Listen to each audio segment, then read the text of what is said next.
Hey everyone, Eric Machnes, Director of Operations at Red Clover, a strategic HR and change management consulting firm based in Parsippany, New Jersey.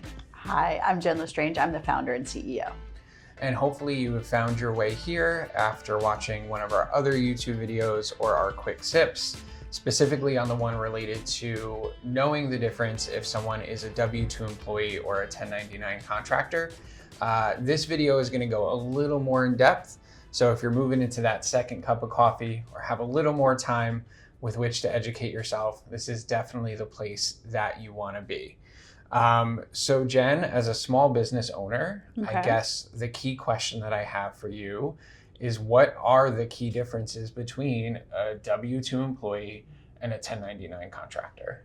That is a great place to start. Okay, so W-2 employee first is your classic traditional employee. Can be part-time, can be full-time, can be hourly, can be salaried. And at some point, I guess we can talk about, different kinds of employment statuses.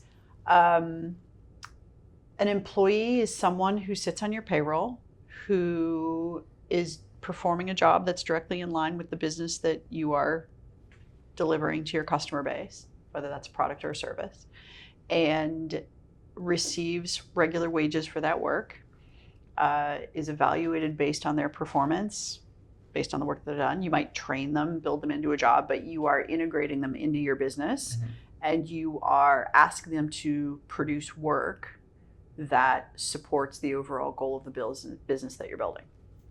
A 1099 contractor is a little bit different. An independent contractor might be someone you bring in to provide you with some outside expertise that is not core to your business and inside. So a great example I like to use is you might have a fractional bookkeeper or an accounting firm that is supporting you. That is something that I would consider to be a 1099. An attorney who you engage with, who might be independent, runs an LLC themselves, you would issue them a 1099 at the end of the year to reflect the compensation that you've paid them. Assuming there's different times when you issue a 1099 or not, which we can get into or not get into, but it depends on how you pay them and what their company structure is. But generally speaking, if you've paid an independent contractor during the year, at the end of the year, you're going to issue a 1099 miscellaneous tax form to them. And then they put that into their tax return so that they pay taxes on the compensation that they earn. Big difference there is if you have a W-2 employee, they have withholding, and they can participate in retirement schemes with you. They can have access to other benefits through the company. A contractor is sending you an invoice, and you are paying their invoice based on them delivering services according to an agreed maybe engagement letter or statement of work.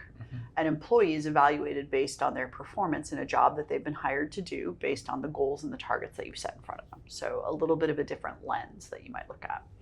I think one of the big questions that we get from usually really small businesses is, well, so I hired this person, but they wanted to be a contractor, so I brought them on as a contractor. And they didn't actually look at it through the lens of, okay, what is the job that you're asking them to do? And I think the Department of Labor, tax authorities, they're pretty clear about it being, it depends on what the job is.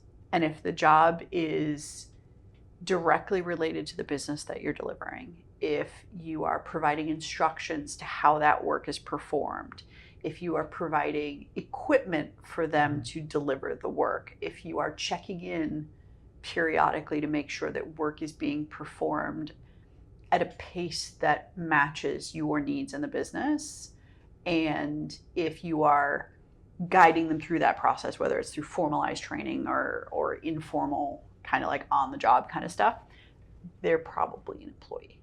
So what I'm hearing you say is that it is not necessarily the individual who's looking for work or the employer's decision on what qualifies the individual as a contractor, that there is clear guidelines from the Department of Labor about what separates or what helps business owners make the decision on whether someone is a 1099 contractor or an employee. And it really comes down to, what's the job?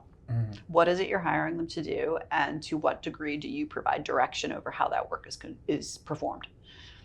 Do you have a common example of behaviors that ultimately an example, no, let's actually reframe that question. What are some of the biggest mistakes you see employers make when hiring someone as a contractor when they should actually be an employee, or potentially vice versa? But I feel like more often than not, we see people misclassify employees as contractors. Yes, and I will say that I don't believe that the Department of Labor would ever have an issue with you hiring someone as a W-2, right? Like that doesn't exist. So you're not going to misclassify someone as a W-2 when they should have been an independent contractor. They're happy for you to hire whoever and pay the tax revenue. Yeah. Right? Like do your payroll tax, do all your statutory contributions. The issue becomes whether you misclassify them as an independent. So the biggest mistakes that I probably see is where a business owner will decide to hire someone as an independent contractor either because the individual requested it, or they already do that, or they think that it's easier, or they bring them on as an independent contractor because they're afraid of what it might mean to become an employer. So these are the guys where they're just starting to need support outside of themselves, and maybe they've already done a little bit of a dabbling with some independent contractors to support things like, I need help doing my books, I need help maybe doing my marketing, and I've hired someone to support me with my SEO or my website. Those would be independent contractor relationships. And then all of a sudden it's like, well, actually I need someone to kind of help me like inside of the house. And so they'll like, but I don't know how to do that, so I'm not going to do that. Right. And it's this fear-based response of, do I really want to take on the payroll system, the registration, the statutory requirements? Do I have to do a handbook? How do I do that? So it's all these things that create additional administration or a little bit of additional complexity in the business. But I think people tend to shy away from it mostly because they don't want to find out that it's not as hard as all that. And there's a lot of support out there. Yeah, I would say that probably one of the biggest challenges that we encounter when we start working with small business owners who have potentially started their workforce with contractors, they end up being really strong contributors. And then next thing you know, kind of misaligned or misclassified, even if not intentional, is all of a sudden this really strong performer is now doing 40 hours of work for the individual.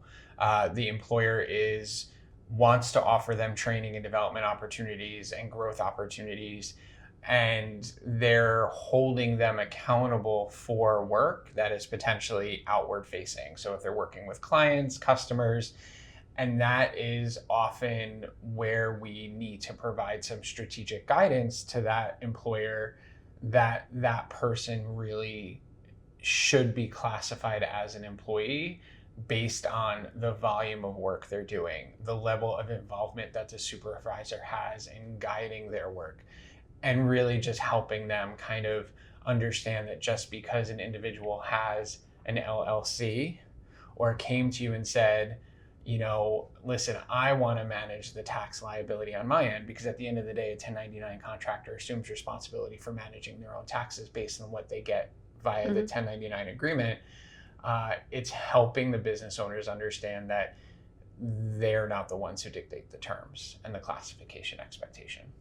Yeah, and I would add that, and we've seen this happen, once you have someone who comes in as an independent contractor, it starts at like 10 hours a week to support me with XYZ, and then it becomes more, and all of a sudden, you know, we're like here, and they're like, all right, so now maybe I need, you know, this actually should maybe be a W-2, and they want to convert them. And then it gets into this whole negotiation process because the contractor feels like they're losing out on something because they've had this deal where they've received a certain, maybe an hourly rate or a daily rate.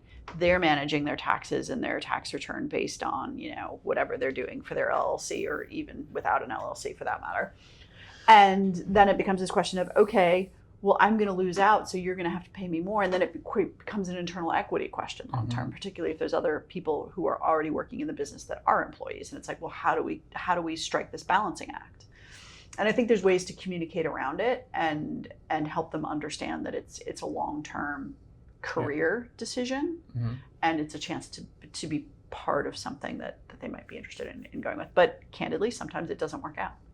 And I would also say that if the relationship is not clear between the employer and the individual, they do run the risk of being put at risk, because if the contractor ultimately believes that they were treated like an employee and had access to the same things that every W-2 employee had as part of the workforce, they may inadvertently apply for unemployment. And we've had that happen. Where number one way that people get, like, the number one way that this stuff starts is when someone finishes a contract, right? Doesn't even have to be we don't have any more work, but they finish their contract.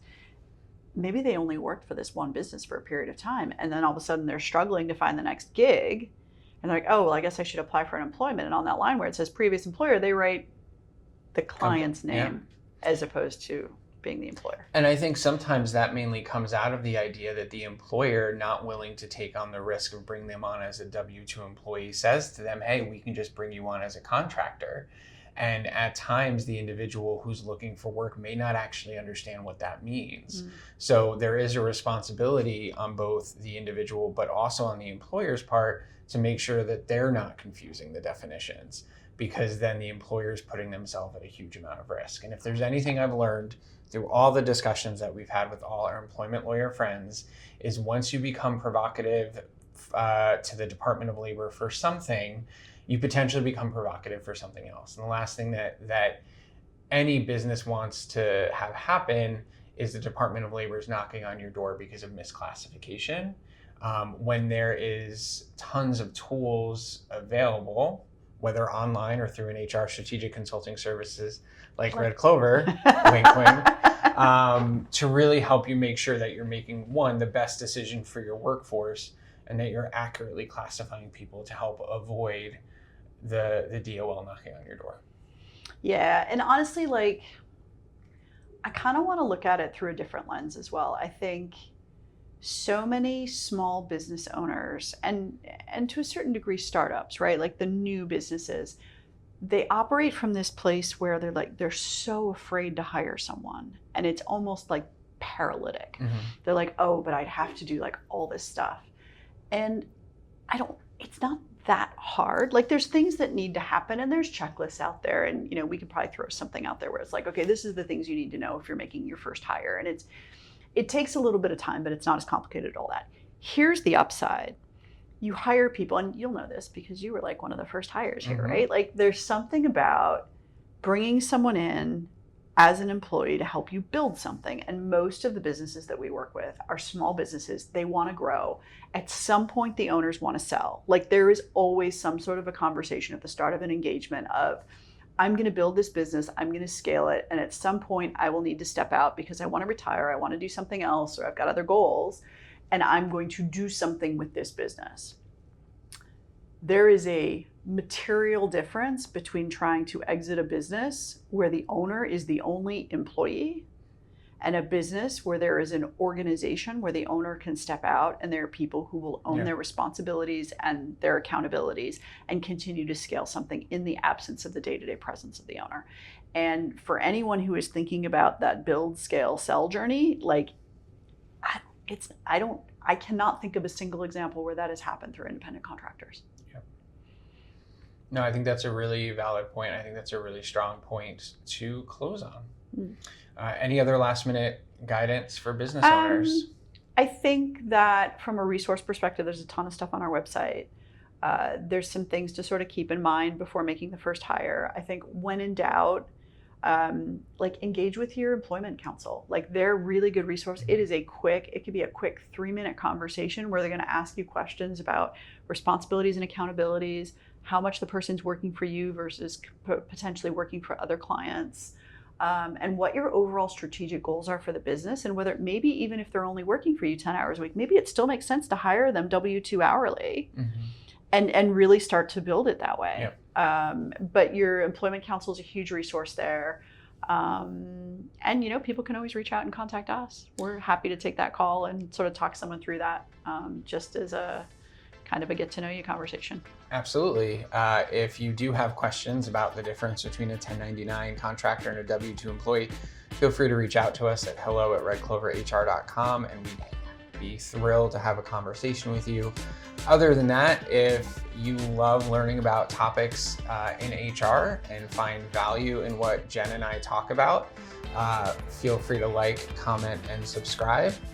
because we'll continue doing these as long as people find Well, value in them, and right? Ask for new topics. I think Yeah. we've got a list of things that people want us to talk about, so we'll just keep on talking. All right, thank you. Thanks.